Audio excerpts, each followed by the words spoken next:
Get your gear ready. This is a Sherpa's Guide to Innovation.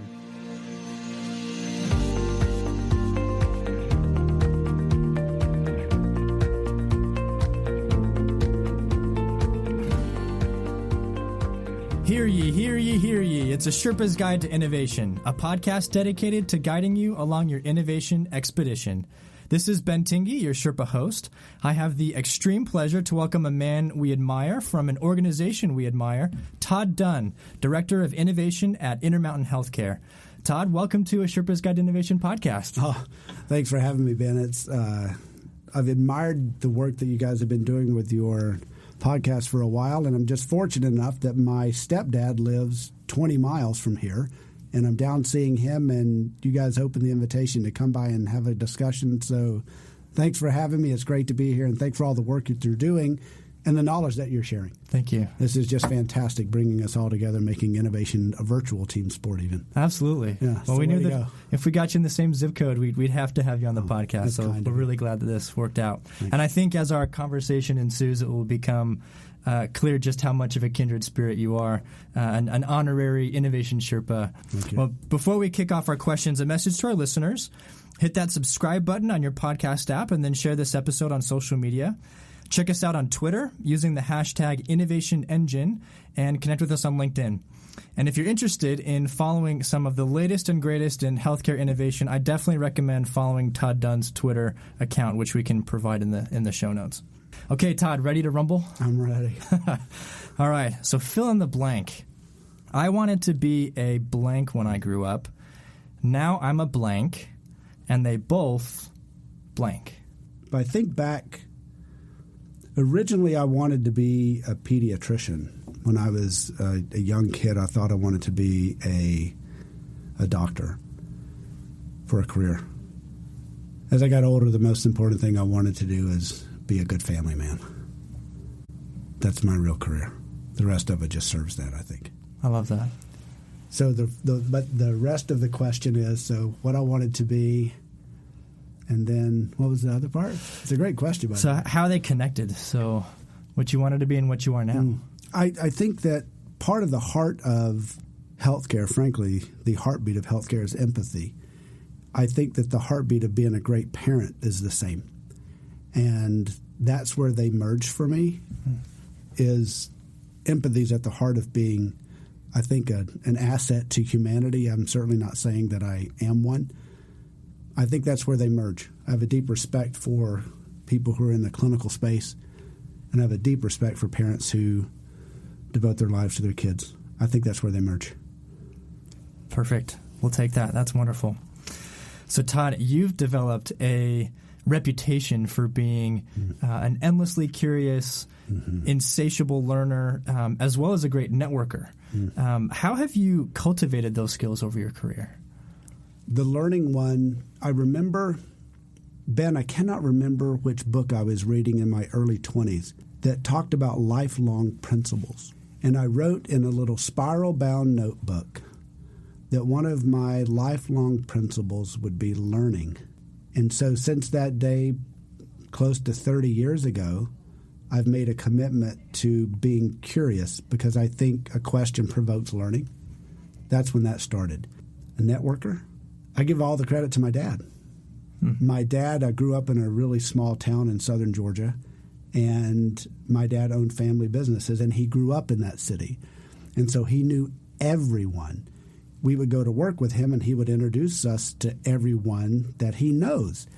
And he said a funny saying to me one time that I will never forget. He said, when you wake up in the morning, you put your pants on just like everyone else, one leg at a time. Don't see them above you, and don't see yourself above them. Get to know people.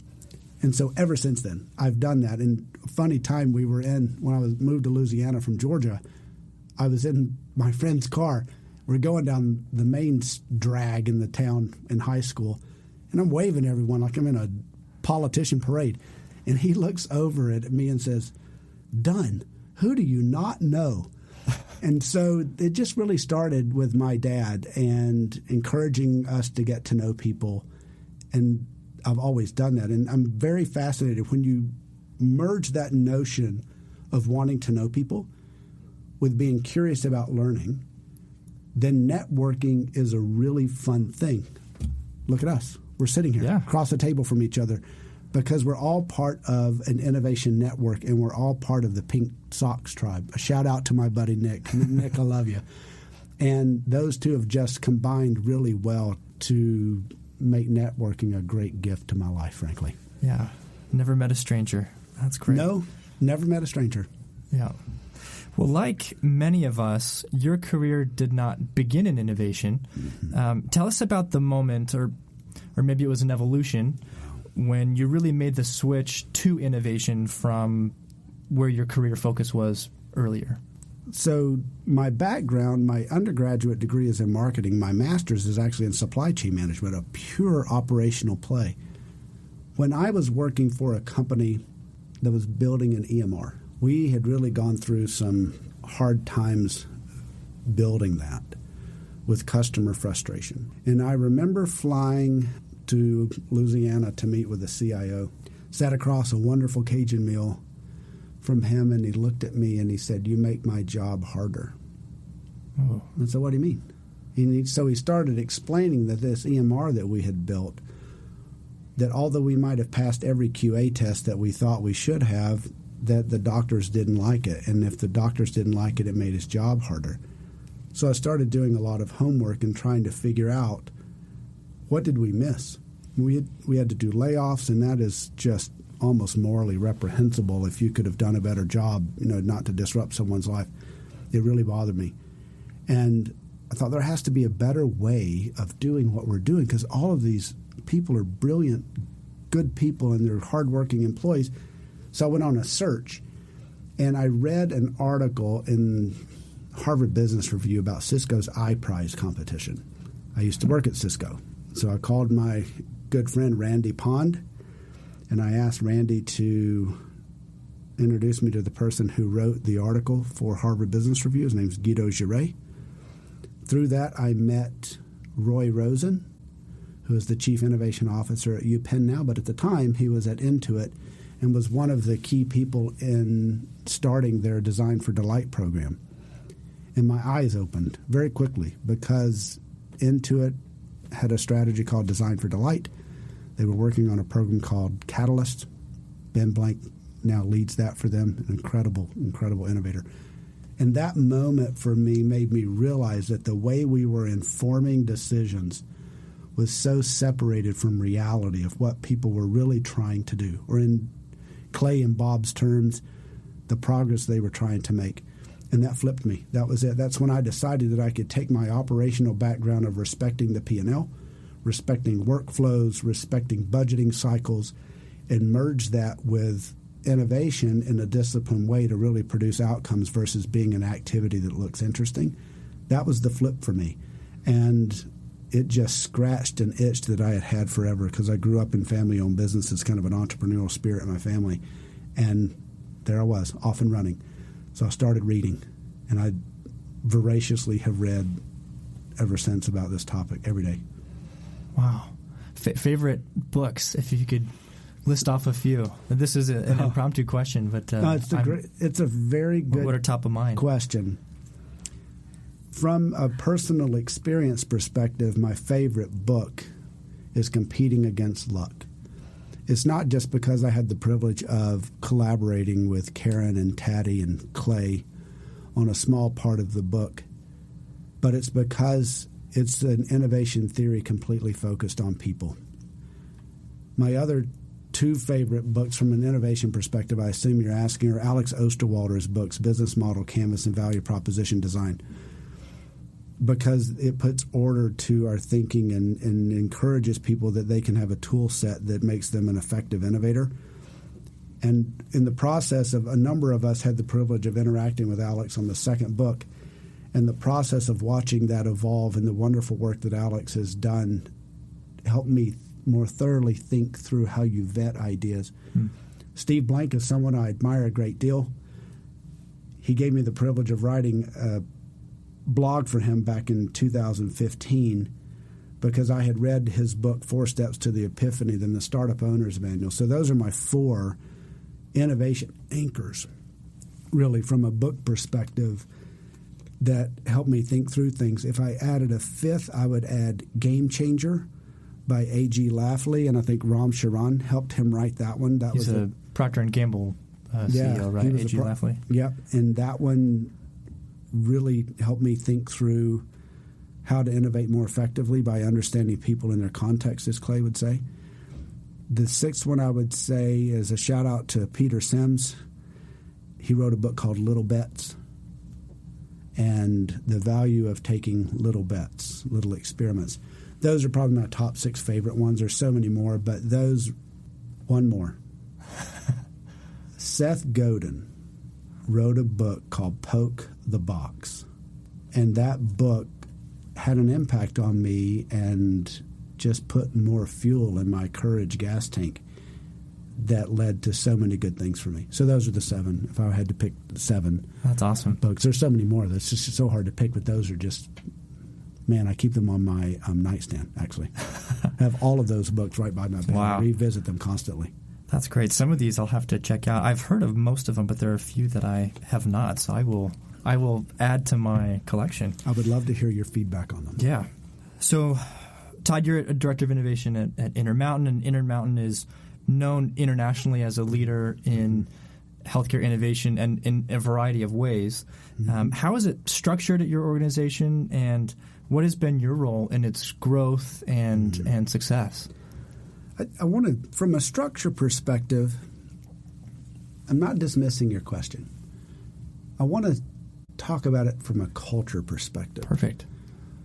When Intermountain was commissioned, really, April 1st, 1975, the Church of Jesus Christ of Latter-day Saints, or as some people affectionately know it, the Mormon Church, donated hospitals back to the community to form Intermountain Healthcare with one charge: be a model healthcare system.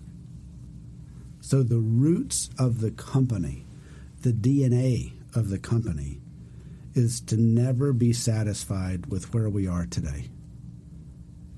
That, to me, the culture, the DNA, the mindset of the organization is more important than the structure. What have I done to help move it along? Oh, man, that's a bold question to answer. Related to your earlier question, I think the way I've helped is to bring a systematic thinking to it, to take this insatiable desire to learn and what I've learned from reading Steve's work and being able to ask him questions, and Bob Mesta and Clayton Christensen and the group that wrote Competing Against Luck, and then to take Alex's work and other thinking from great books and bring that into the company. And then I think the other thing I've done that's impactful is to just get out of the way sometimes of brilliant people. So I work with some amazing people, and I'll just give them a shout out on here: Corey Smith, Billy Prowse, Rami Shorty, Bill Adams, Matt Scott, Jason Isaacs, people who have been part of this innovation journey for so many years. And I think my impact is to bring us collectively together and relentlessly focus on making the consumer of what we do very happy. So I think that's been my impact. And then just to bring the tools and the methods. Mm-hmm. That's very important, in my opinion, is to balance that tension between the innovation engine and the operating engine, is to bring tools and methods, just like our clinical side of our business has, to innovation so that it's much more aligned. It's hard for me to say I've had an impact because it's been a wonderful team sport supported by some very wonderful people. Mm-hmm. Absolutely. And one of your roles on the team is working with startup companies. Yeah. How do you spot a winner, and how do you integrate them successfully into the organization? I think to spot a winner, you have to know the struggles of the people who are trying to get something done. We had a great winner, I believe, with tissue analytics. And the reason that we did is because we were in the clinics, understanding the problems, working with home care. And by understanding their struggles and the progress that they want to make, it made it far easier for us to filter the external world or to go on a hunt. So to me, the key in picking one is to make sure that you really understand the struggles and how you can resolve them versus just adding something else to someone. I ask a lot of questions in the framework of the business model canvas. I ask a lot of questions in the understanding of the jobs theory, whether I use the language, which I always do, or ask things in another way. I want to understand, how does the startup know that this is a problem? Did they live it? Did they experience it? Was it something that they frustrated to innovate around? And if they have, I'm far more apt to listen when they've thought through it, when they have shown that they have tested assumptions in the way that they test assumptions. There's so many things that go into it. How do we bring discipline to it? That is a wonderful question. We sat down, oh my gosh, this is almost 4 years ago now, and documented what we do. So we literally have a checklist for how we work with a startup. I think that was the original question, actually. Proof of concept and pilot checklist. All the way from what is their value proposition to do we need an IRB, all the way down to a section completely on security. And now that we've actually gotten some to the end of the row, how do you hand this off to operations? And we have a checklist that sounds daunting, but it's probably 10 pages. Doesn't mean you have to do everything, but you need to make sure you have, and at least check the box. Have you talked to security? Yes. Do you have clearance from security? Yes. And move on. We've tried to bring the rigor that we would bring to like a big RFP with an Oracle or whomever else to a startup, so that we're innovating to truly make operations better over time, and a handbook and a way that you can tell the team members that you're doing it in your company, the more apt they are to trust that you're actually not wasting time and money. Mm-hmm. It's been fun. That part, Ben, is very rewarding. Yeah. It's how do you bring rigor to a world that's often known as chaotic and unfocused. Yeah. That's very Atul Gawande-like, where you're creating a checklist, right? Yeah. Well, actually, I hadn't thought of it that way. That's really thought-provoking. I haven't thought of that, and even he's amazing. Yeah. But yeah, a methodology, a rigor. You look at the root, though, of medicine. Medicine is instinctively rigorous. The scientific method. We diagnose before we prescribe. So when we take those principles, which I think principles are frankly eternal, then you think about that. Wait a minute. If we thought about that in the framework of innovation, what would we do differently? And all of a sudden you have this language that makes sense to an operator, that you have rigor, you have a method, you're testing assumptions, you're diagnosing before you're prescribing.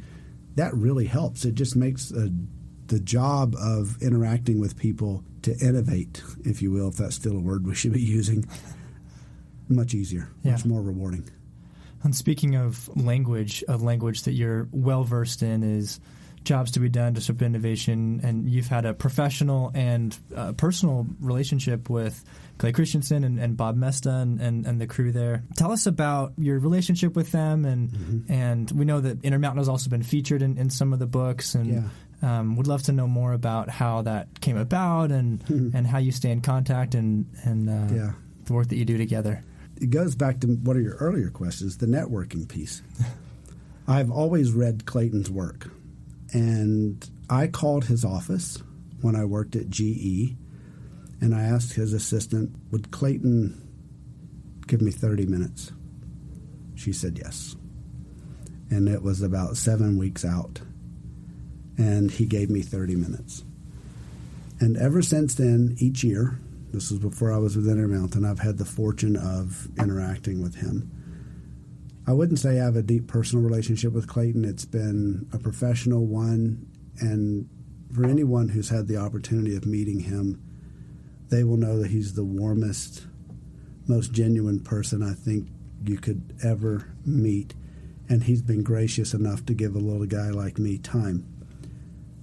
4 years ago, I think it was 4, I emailed him, and I said, Clay, I just had this experience. And it turned the lights on for me around the jobs theory, because if you go back to the jobs theory, I mean, it's been around a long time. One of the first articles for Harvard Business Review was Marketing Malpractice by Scott Cook, Clayton Christensen, and the wonderfully fun, ice cream loving friend of mine, Taddy Hall. Had to call you out, Taddy, because you're a lot of fun. And that stuck in my mind, and the story that's in Competing Against Luck is the one that really rang true for me from a job series. I had gone to have my knee checked on, and you can read the story in the book. The light came on for me about all the dimensions of the progress that people want to make: functional, social, and emotional. And so I emailed him, and we set up a time, half hour, went to almost an hour, and I was getting really nervous, but it was him. That Clay was fortunate and just kind enough to keep going. He said, you really need to meet Karen, Dillon, and Taddy Hall. We're working on this book. I said, oh, man, I'd love to. I'd love to meet them. I had no idea that they would highlight my story in the book at the time when he asked me. And then I had the just wonderful fortune. You've met Karen. I don't know if you've met Taddy, but I think Taddy is someone who would be a wonderful visitor to this. And if you'd like, I'll ask him to do it. And we had a long dialogue with him about it. It was just a kindred spirit thing. And then had the fortune of putting that story in Competing Against Luck and getting an early copy of the structure of the book. I got to meet Karen in Boston one morning for breakfast. And since then, it's been a gift to me to know them. The way that they think is not like me. And so I've tried to mimic a lot of the way that's two of us. they think and the wonderful questions that they ask. That's been my journey with them. I hope it continues. This latest book that Karen and Efosa and Clay wrote, The Prosperity Paradox, shows the power of reframing a question. And I think that's applicable to healthcare. And I think the jobs theory is applicable to healthcare.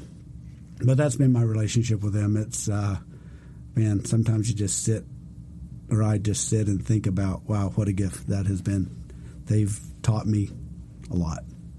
So, Todd, a couple of things that you have been involved in is your Design for People initiative, and also something that you call the Innovation Process Model. Yeah. Can you talk about those two things that you've been involved in? Oh, yeah. Design for People. That, if you go back to Intuit's program, Design for Delight, when I heard about that from my good friend Roy Rosen, it provoked a lot of discomfort in me of the way that we did things.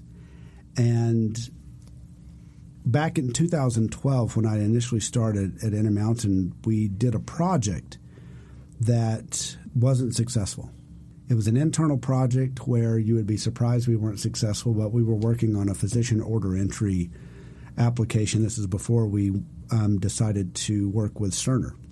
And I remember that not working, and I went to my boss and he asked me, what would you do? And I said, I would do ethnography. I would get out of the office. In the jobs theory, I would go into the context and understand the progress that people want to make. He said, well, then let's do a project. It was a leadership culture thing. And so initially, I called it Design for Outcomes. Because I thought in healthcare, we designed for outcomes. And we did some projects with it, and we taught people how to get out of the office, how to go observe. How do you go observe? And how do you go into an OR or a GI lab and learn what needs to be learned, the unarticulated struggle? And that started a number of years ago, 2013. Fast forward a few years, and I was sitting with one of our executives, and he said, I don't really like the term design for outcomes or design for care. He asked me a wonderful question. He said, why did you start it? I said, so that we can help people more. He said, then I think you ought to call it Design for People. And there it is. And what it is really is all about empathetic observations. I have this, when you go back to the failure of that working at that EMR company, I started thinking about what did we miss? And so when you talk to Bob Mesta about the job to be done is the progress that people want to make in a particular struggling circumstance, Then you look at how we try to understand people, and it's something that I call the 3 C's of design disease. Conference rooms, conference calls, and cubes. We try to innovate with those 3 C's. We sit outside of reality or the context, and we try to understand people. And Daniel Kahneman has this wonderful book, Thinking Fast and Slow, that I picked up a few years ago, and it made me quickly realize why the 3 C's are a design disease. Because people can't articulate what you really need to know to delight them. The brain just doesn't function that way. He argues, and it makes a lot of sense, that there are 2 systems to the brain. One is the habit side, the other is the thinking side. Well, if I bring someone, Ben, into a conference room, but yet you work in an OR. I bring you in a conference room and I ask you, Ben, tell me what you struggle with. Tell me why you struggle with it. Explain this as if we're doing a documentary. Your brain really can't do it. And my brain certainly can't comprehend what you're telling me because I don't have an understanding of the context. So Design for People is about encouraging teams to go into the context, to walk with them. I don't like the in their shoes, because if you walk in their shoes, they don't have any shoes on. I know, kind of funny.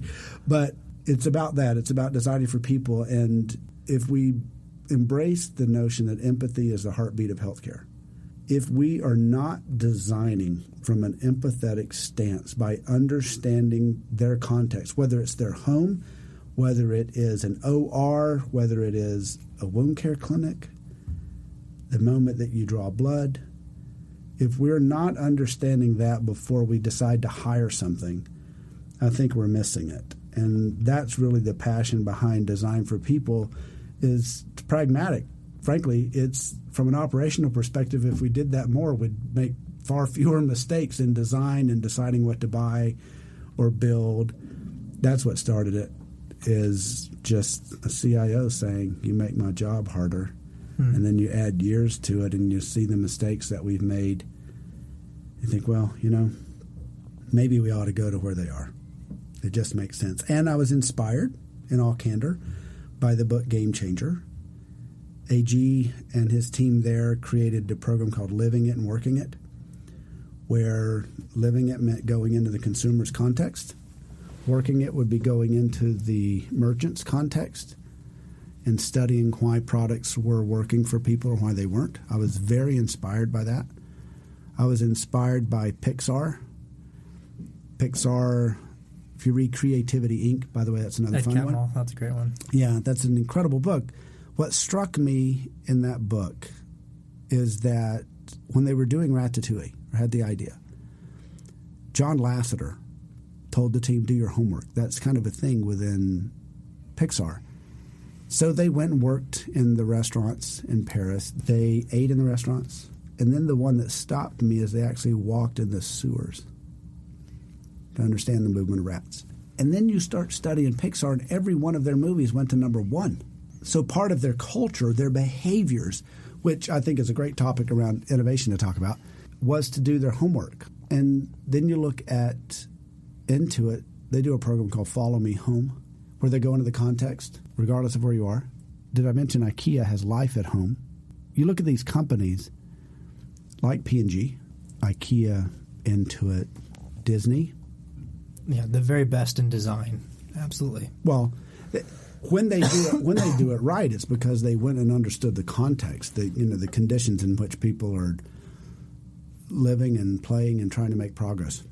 When you look at Disney, IKEA, Intuit, P&G, and you stop for a minute, Pixar, and you think, if it's important enough to do that kind of ethnographic work for a theme park, for a movie about a rat or a fish or a race car, for furniture design with IKEA, for laundry soap in Mexico, for personal and small business software, you think, maybe we should be doing this for healthcare. And that has been, I would almost call it just a mission of mine, to bring that thinking or share that thinking in a way that provokes us to go see. And there are a number of cool stories. If we had time, I don't know if you've ever heard of the lucky fish. Mm. Back in 2008, I think it was, Christopher Charles was working for the World Health Organization and decided to go to Cambodia to study water quality. When he was there, noticed that a lot of Cambodians suffered from iron deficiency anemia, quite severe. And if you go back to empathy being the heartbeat of healthcare, it clearly, and I haven't had the chance to talk to who is now Dr. Charles, tugged on his heartstrings, and he was curious. And I think empathy and curiosity are two foundations of great innovation. And he started studying this and found that people who cooked in cast iron pots didn't have anemia the way that the people who didn't. And so he designed a little iron ingot with the same type of iron that you can cook with to leach iron into the pot. And at first, people didn't use it. When you watch the video online, you'll see that one of the ingots was used as a doorstop. But because he was in Cambodia, he discovered that there was a little fish there known as a lucky fish. So he designed the ingot in the form of the fish. People started putting it in their soups and in their teas, and it reduced anemia. My whole point on that, and the reason that it resonated with me, is because he was in Cambodia. He was from Canada, went to study water quality with the World Health Organization. While he was there, he was curious enough, he was a learner, observed struggles that people had, wanted to design something to overcome them, did the experiments of design that worked, and now there are tens of thousands of these little iron fish. I think the website is the luckyironfish.org, I think. Look it up. When you buy one, it's like Tom's. You buy one, they give Donate one. And that story reminds me that how important it is for us to go to our proverbial Cambodias for our consumers. If that Cambodia is an office, clinic, go there. If it is an imaging center, go there. Because while you're in Cambodia, you may have gone for a different reason, and you may discover the reason you need to be there.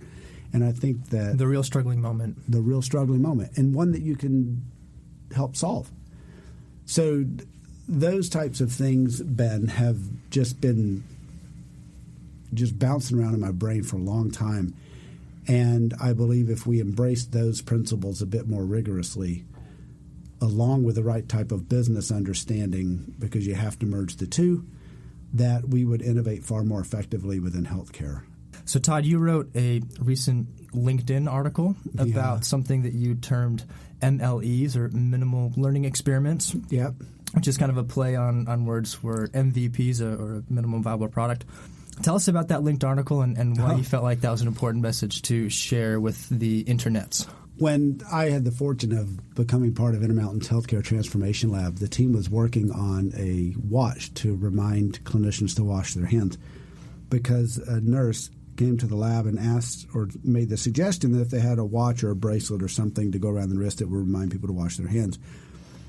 And just because I knew this methodology of asking fundamental leap of faith questions, we were sitting around in a team meeting one day, and I asked the question, what has to hold true for the watch to help the clinicians make the progress they want to make of always washing their hands? So funny. It has to tell time. It has to be waterproof. It has to know if you've moved your hands in the right way. And we kept collaborating as a team around this, and I kept searching for – it was a bit of a loaded question because I thought I knew the answer because I thought about this in the car. And the real answer was they have to wear it. And so did we need to spend time 3D printing a watch and spending time on working and designing it to know if someone would wear one? You didn't have to. And so we decided the experiment that we needed to do was to ask and to walk around and see how many people wore watches. And then a follow-on question would be, where aren't you allowed to wear a watch? We stopped the project. You asked the question why I felt it was important to talk about that. because I think we have an obligation to learn as inexpensively and as quickly as we can. I'm just deeply opposed to the concept of fail fast, fail cheap. Failure, if you look back to the root of the word, I believe, depending on who you read, started in about 1200. If you read when we started using it in our English language as we know it, 1635. So you have this cultural connotation around a word that's just shy of 400 years old. And I think failure is the wrong way to think about it, because if you tell people fail fast, fail cheap, it encourages activity. Just go do something. I'm like, whoa, wait a minute. What are you trying to go learn? If you write a learning plan, the learning plan may have nothing to do whatsoever with a minimal viable product. I do not believe Eric had the intention of having someone always build something, but he came from a digital world. You don't always have to build something. Write a learning plan down, and failure, I'll ask you the question, man. Is it more important to validate or invalidate a hypothesis? Probably invalidate, because it could be validated in certain contexts, but not others, and it would it just leads to more questions. Whereas invalidate is like, all right, you can't do it. You got to keep going. But that's not failure. Yeah, it's just invalidation. In the scientific method, it's validated or invalidated, and we're happy with both. If you ask a startup what's more important, most of them are going to tell you validate because they have to go get to revenue.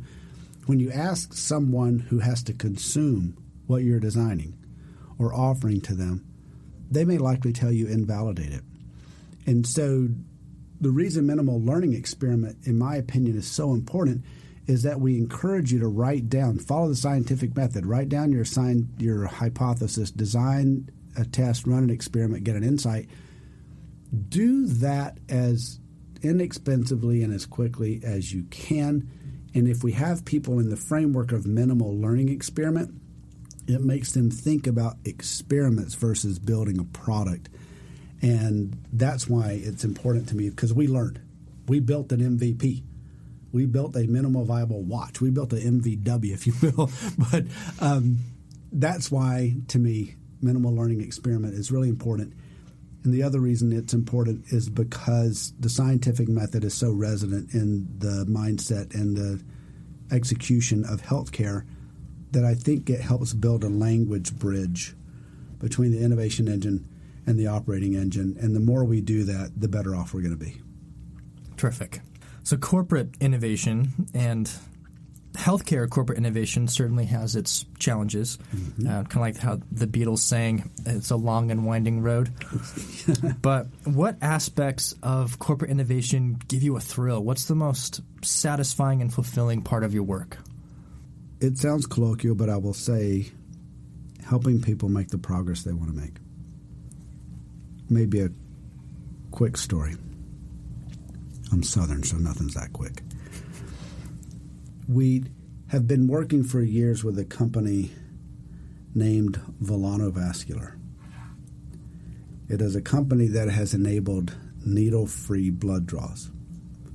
So once a catheter exists in your arm, they've designed a device that can repurpose that catheter to draw blood. We've done over 300,000 blood draws without a needle.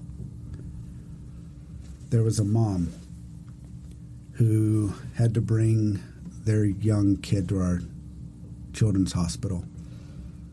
And because of the condition that caused that kid to come to the hospital, they had to have their blood drawn every 30 minutes for 3 hours. So 6 times. That young kid slept through one of the draws. Now imagine going from having to be stuck 6 times with a needle to, or 7, because you had to run the original, then you had to do it 6 more times, from being stuck 7 times with a needle to only being stuck once. Think about the emotional dimension of that for a parent. We got a letter about it, and that, Ben, is a really poignant part of what I really enjoy about being in the world of innovation, is to give someone something that helps them make the progress that they want to make on one of those functional, social, or emotional dimensions. I'll ask you the question: when a phlebotomist or a nurse comes to your bedside to draw your blood, what are the typical first two words they say? This is going to pinch. Close. That is often what they say. They also often say, "I'm sorry, but this is going to pinch." Or, "I'm sorry, Ben, but I have to draw your blood." And with this device, when the catheter is run, we don't have to say, "I'm sorry." And when you think about the incredible work that it takes to be a good phlebotomist or a nurse or a doctor, anything we can do as innovators to help them make the progress that they want to make on those three dimensions, I think is relentlessly rewarding. When a phlebotomist says, "Don't ever take this away from us." Because what's the phlebotomist's nickname? Vampire. That one I knew. But in your job, can you imagine from a social dimension of being nicknamed a vampire? I wouldn't want that. And I think that solving for those struggling moments, by the way, this is a great story of observing and watching for struggling moments and innovating around those struggling moments. That is what I love absolutely most about my role, is when nobody knows I was there, but they know that whatever we did with them is helping them make functional, social, and emotional progress. At the same time, being good for the cost and quality of healthcare. That's just a thrill. Wish you did it every day. But those moments like those, man, they stick with you and say, "Okay, let's keep going. This is the right thing to do." But we were in Cambodia. We observed 243 blood draws before we ever did anything with them. So we knew what those words were. It was a loaded question. We knew it. "I'm sorry." And just go innovate to solve those. And those small wins occasionally, or big wins whenever they happen, is what I love most. That's wonderful. Well, Todd, this has been an enlightening conversation. Thank you so much for your time and your leadership in healthcare innovation. Oh, you're kind. It's been good to be here. It's fortunate that my stepdad lives so close that I could stop by. I've admired the work that you guys have done here, in that you are making innovation part of the narrative of healthcare and bringing in so many incredible minds. I know Karen was on your podcast. I know Bob Mesta was on your podcast, and I just think, wow, this is such a good thing. Thank you for doing what you do with the podcast and for all you do within innovation. And for those listening, I hope something was useful in helping them make the progress they want to make. Absolutely. Well, as I say at Chick-fil-A, my pleasure. My pleasure. Thanks a lot, Ben. Yep. And again, thanks to all our supportive listeners. Please remember to give us a rating and review on iTunes. And thanks so much for listening. This is Ben Tingy. Goodbye.